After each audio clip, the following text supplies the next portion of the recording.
میرا سر جھکا ہوا تھا اور آنکھوں سے آنسو جاری تھے۔ ابا کے الفاظ باز گشت بن کر میرے دماغ میں گونج رہے تھے۔ بیٹی میں سچ کہہ رہا ہوں، میں تمہیں جوئے میں ہار گیا ہوں۔ تمہیں لوگ لینے کے لیے باہر کھڑے ہیں، تم ان کے ساتھ چلی جاؤ، مجھے معاف کر دو۔ میں نے سر اٹھایا اور ابا کو خونی نظروں سے دیکھا۔ ابا، میں سوچ بھی نہیں سکتی تھی کہ تم اپنی بیٹی کو جوئے میں ہار دو گے۔ تم باپ نہیں کسائی ہو، مجھے تم سے نفرت ہے ابا، میں کبھی تمہاری شکل نہیں دیکھوں گی۔ ابا ہاتھ باندھے میرے سامنے کھڑا مجھ سے معافی مانگ رہا تھا۔ وہ بھی رو رہا تھا، لیکن مجھے اس کے رونے کی کوئی پرواہ نہ تھی۔ اس نے میرے ساتھ اچھا نہیں کیا، اپنی سگی بیٹی کو جوئے میں ہار بیٹھا تھا۔ اسے جوا ہی کھیلنا تھا تو بیٹی کو داؤ پر لگانے کی کیا ضرورت تھی؟ تبھی بیرونی دروازے پر زور سے دستک ہوئی۔ باہر وہی لوگ کھڑے تھے جنہوں نے جوئے میں مجھے جیتا تھا۔ ایک کہہ رہا تھا، کریم بخش جلدی کرو، ہمارے پاس وقت نہیں ہے ورنہ ہم اندر گھس آئیں گے۔ میں نے تنور بھری نظر دروازے پر ڈالی، جیسے وہ دونوں اندر آ گئے ہوں۔ ابا بس بار بار یہی الفاظ دہرائے جا رہا تھا، مجھے معاف کر دو بیٹی، مجھے معاف کر دو بیٹی، میں تمہارا گنہگار ہوں۔ میرے ابا مجھے بازو سے پکڑ کر باہر لے گیا۔ باہر جو دو لڑکے کھڑے تھے وہ شکل و صورت سے ہی بدماش دکھائی دیتے تھے۔ انہوں نے ہوس بھری نظر سے مجھے دیکھا اور ایک گاڑی میں بٹھا کر چل پڑے۔ پیچھے ابا روتے روتے دہلیز پر ڈھیر ہو گیا تھا۔ مجھے اپنی عزت خطرے میں لگ رہی تھی۔ ان دونوں اوباشوں کی نظریں مجھے اپنے وجود میں گرتی ہوئی محسوس ہو رہی تھیں۔ میرا باپ ایک جواری تھا، اسے جوئے کی بہت بری لت لگ گئی تھی۔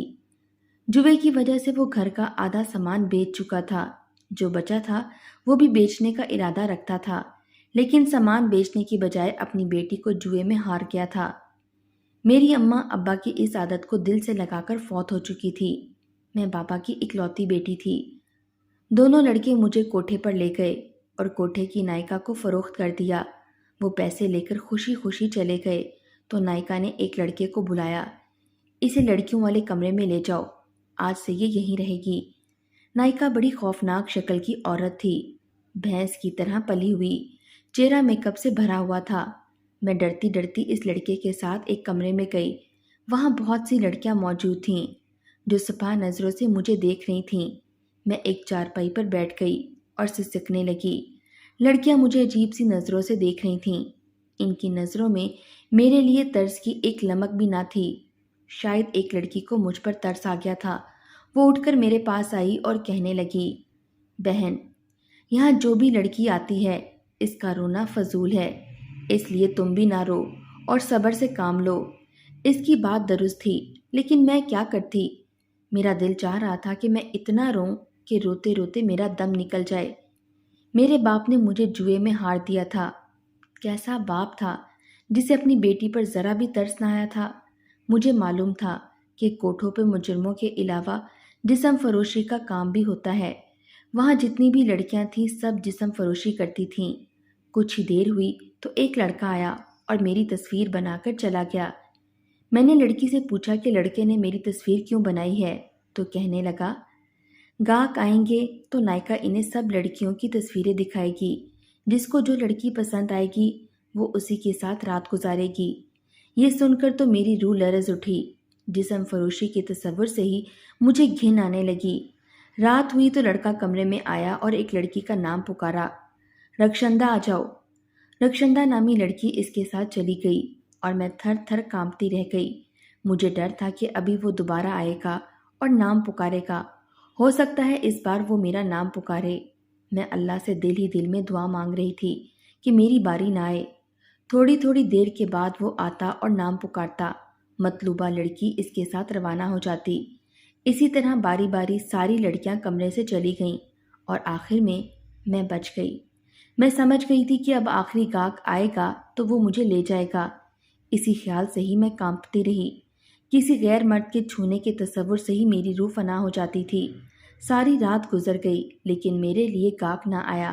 میں نے اللہ کا شکر ادا کیا کہ اس نے میری عزت محفوظ رکھی تھی۔ یہ اللہ کا مجھ پر خاص کرم تھا۔ انجان جگہ تھی، اسی لیے رات بھر نیند بھی نہ آئی تھی۔ صبح ہوئی تو سب لڑکیاں باری باری آ کر اپنے بستر پر سو گئیں۔ ساری رات جاگنے کی وجہ سے مجھے بھی نیند آ رہی تھی، اسی لیے میں بھی سو گئی۔ دوپہر کے 2 بجے کا وقت تھا